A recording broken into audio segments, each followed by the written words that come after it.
नमस्कार दोस्तों, कैसी चल रही है आपकी पढ़ाई। अगर आप किसी भी एग्ज़ाम की तैयारी करते हैं, खासकर रेलवे में एएलपी टेक्नीशियन, आरपीएफ, एनटीपीसी, तो ये क्लास आपके लिए काफ़ी महत्वपूर्ण होने वाला है। ये जनरल साइंस की मैराथन क्लास है, जो क्लास नंबर 2 है। इससे पहले भी एक क्लास अपलोड किया गया है, जो आप हमारे जाकर यूट्यूब चैनल पर देख सकते हैं। तो आइए शुरू करते हैं आज के क्लास को और देखते हैं आज का पहला सवाल। तो आज का पहला सवाल है, मानव शरीर की सबसे बड़ी हड्डी कौन सी है। आपका ऑप्शन है रिब्स, फीमर, ह्यूमरस और स्पाइनल कॉलम। तो मानव शरीर की सबसे हड्डी फीमर है, जो जिसे जांग की हड्डी भी कहा जाता है। ह्यूमरस के बारे में जान लेते हैं। ह्यूमरस ऊपरी भुजा की सबसे लंबी हड्डी होती है, जो कंधे से कोहनी तक चलती है।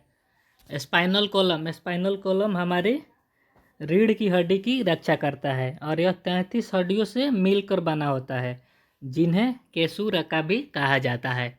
बढ़ते हैं अगले क्वेश्चन की तरफ। कौन सा तत्व मानव शरीर में सबसे अधिक मात्रा में पाया जाता है। ऑप्शन है कैल्शियम, फास्फोरस, ऑक्सीजन, हाइड्रोजन। तो मानव शरीर में सबसे अधिक मात्रा में पाए जाने वाला तत्व है ऑक्सीजन। कैल्शियम हमारे मजबूत हड्डियों का रख रखाव करता है।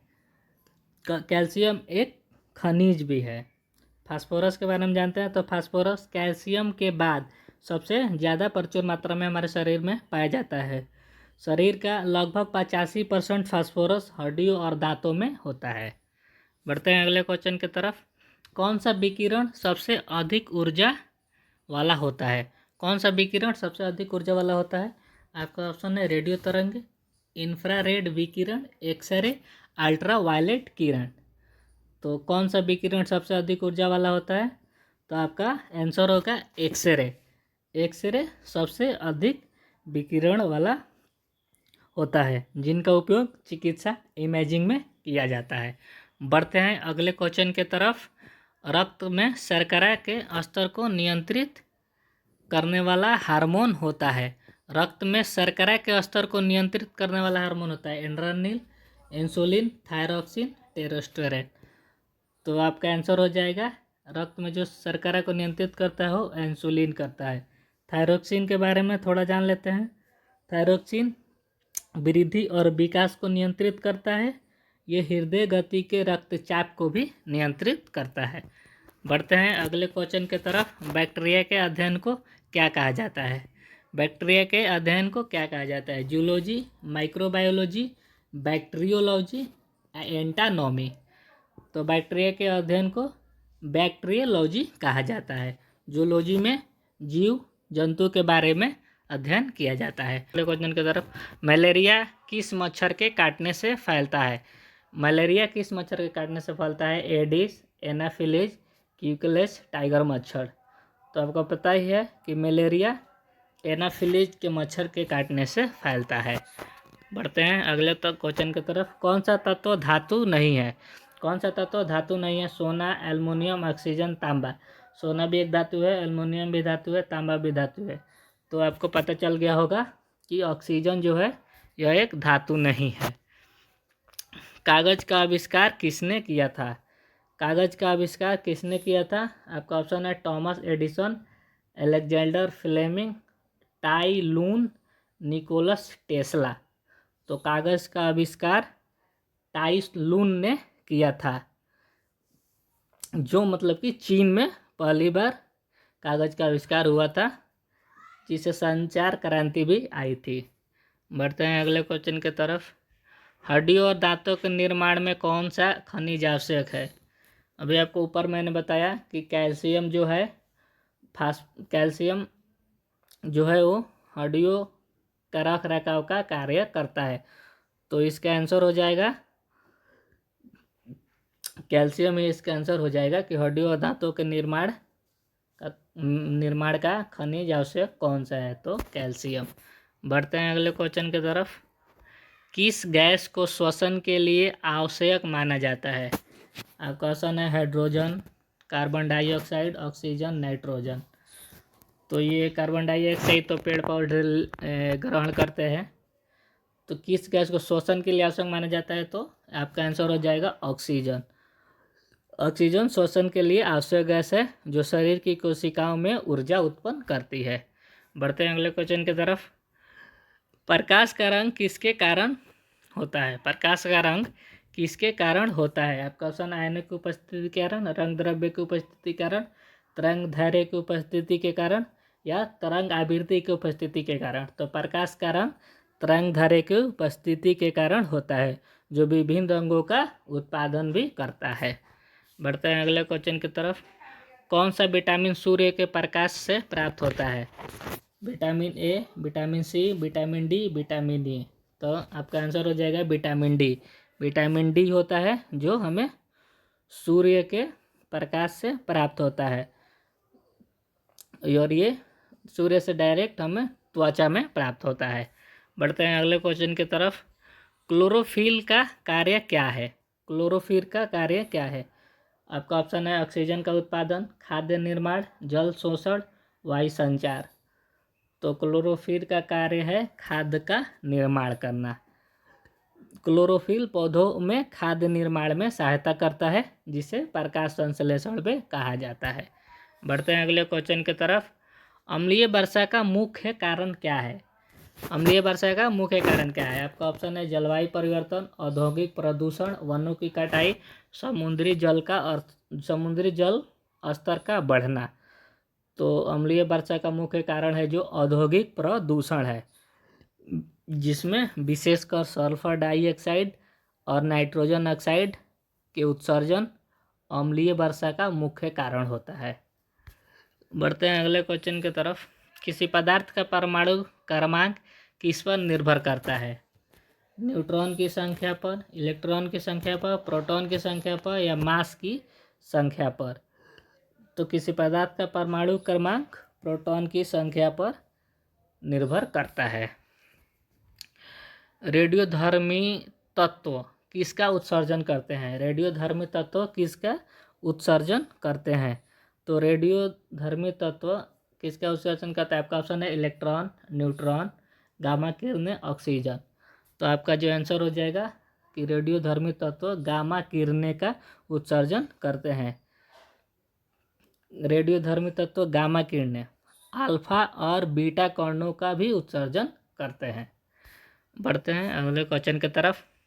कौन सा गैस ग्रीन हाउस प्रभाव के लिए मुख्य रूप से जिम्मेदार है? कौन सा गैस है जो ग्रीन हाउस प्रभाव के लिए मुख्य? आपका ऑप्शन है nitrogen, oxygen, carbon dioxide, helium. तो जो ग्रीन हाउस प्रभाव के लिए जिम्मेदार है मुख्य रूप से वो गैस है कार्बन डाइऑक्साइड। यही जो पृथ्वी को गर्मी को बनाए रखती है। कौन? Carbon dioxide. बढ़ते हैं अगले क्वेश्चन की तरफ। वायुमंडल में जल वाष्प की अधिकतम मात्रा कितनी होती है? वायुमंडल में जल वाष्प की अधिकतम मात्रा कितनी होती है? 0.5%, 1%, 3%, 4%। तो वायुमंडल में जल वाष्प की अधिकतम मात्रा 4% होती है, जो मौसम और तापमान पर निर्भर करता है। बढ़ते हैं अगले क्वेश्चन की तरफ। न्यूक्लियस में कौन कौन से कण होते हैं? न्यूक्लियस में कौन कौन से कण होते हैं? आपका ऑप्शन है इलेक्ट्रॉन और न्यूट्रॉन, प्रोटॉन और न्यूट्रॉन, प्रोटॉन और इलेक्ट्रॉन, केवल प्रोटॉन। तो आपका आंसर हो जाएगा प्रोटॉन और न्यूट्रॉन। परमाणु का केंद्रक होता है न्यूक्लियस, जिसमें प्रोटॉन और न्यूट्रॉन से बना होता है। बढ़ते हैं अगले क्वेश्चन की तरफ। कौन सा विटामिन रक्त के थक्का जमने में मदद करता है? Vitamin A, vitamin C, vitamin D, vitamin K. तो आपको पता ही है रक्त थक्का जमने में मदद करने वाला विटामिन के है, जो रक्त को थक्का जमने में महत्वपूर्ण भूमिका निभाता है। बढ़ते हैं आगे। किस प्रक्रिया में जल का तापमान बढ़ता है? किस प्रक्रिया में जल का तापमान बढ़ता है? संपीड़न, संघनन, भाप बनना या ठंडा होना। तो जल का तापमान बढ़ता है भाप बनने में। जल का तापमान बढ़ता है जब इसे गर्म किया जाता है, तो जब भाप बनता है तो उस समय जल का तापमान बढ़ता है। बढ़ते हैं अगले क्वेश्चन की तरफ। ध्रुवीय बर्फ का पिघलना किस कारण से हो रहा है? ध्रुवीय जो बर्फ पिघल रहे हैं वो किस कारण से पिघल रहे हैं? भूतापीय गतिविधियाँ, जलवायु परिवर्तन, समुद्री धाराएं या ज्वालामुखी विस्फोट। तो ध्रुवीय बर्फ पिघलने के मुख्य कारण जो है वो जलवायु परिवर्तन है, जिसके कारण ध्रुवीय बर्फ पिघल रहे हैं, जो वैश्विक तापमान में वृद्धि का परिणाम भी है। बढ़ते हैं अगले क्वेश्चन की तरफ। पेड़ पौधों में जल परिवहन किसके द्वारा होता है? पेड़ पौधों में जल परिवहन किसके द्वारा होता है? आपका ऑप्शन है फ्लोएम, जाइलम, कैबियम, क्लोरोफिल। तो जो ये पेड़ पौधे में जल का परिवहन जाइलम के द्वारा होता है। जाइलम पौधों में जल और खनिजों का जड़ों से पत्तियों तक करता है। बढ़ते हैं अगले क्वेश्चन की तरफ। ओजोन परत में कौन सा तत्व कमी का कारण बनता है? ओजोन परत में कौन सा तत्व कमी का कारण बनता है? आपका ऑप्शन है नाइट्रोजन, क्लोरीन, ऑक्सीजन, हाइड्रोजन। तो ओजोन परत में क्लोरीन इसका आंसर हो जाएगा। ओजोन परत में कौन सा तत्व कमी का कारण बनता है? तो क्लोरीन। क्लोरीन जो CFC क्लोरोफ्लोरोकार्बन होता है, ओजोन परत को नुकसान पहुंचाता है। बढ़ते हैं अगले क्वेश्चन की तरफ। किस अंग में पित्त का निर्माण होता है? यकृत, पेट, पित्ताशय, छोटी आंत। तो पित्त का निर्माण आपको पता ही है, यकृत जिसे लीवर भी कहा जाता है में होता है, जो लीवर जो पाचन में भी सहायक होता है। बढ़ते हैं अगले क्वेश्चन की तरफ। मानव हृदय में कितने कक्ष होते हैं? 2, 3, 4, 5। तो मानव हृदय में 4 कक्ष होते हैं, 2 आलिंद और 2 नीलय। 2 आलिंद और 2 नीलय। तो मानव हृदय में 4 कक्ष होते हैं। टेलीविज़न का आविष्कार किसने किया था? टेलीविज़न का आविष्कार किसने किया था? Nicholas Tesla, Thomas Edison, John Logie Baird या मार्कोनी। तो टेलीविज़न का आविष्कार जॉन लोगी बेयर्ड ने किया था। मेंडुला ऑब्लोगेनेटा का कार्य क्या है? मेंडुला ऑब्लोगेनेटा का कार्य क्या है? तो मेंडुला आपका ऑप्शन है दृष्टि, सुनना, श्वसन और हृदय गति को नियंत्रित करना और स्मृति। तो मेंडुला ऑब्लोगेनेटा का कार्य श्वसन और हृदय गति को नियंत्रित करना है।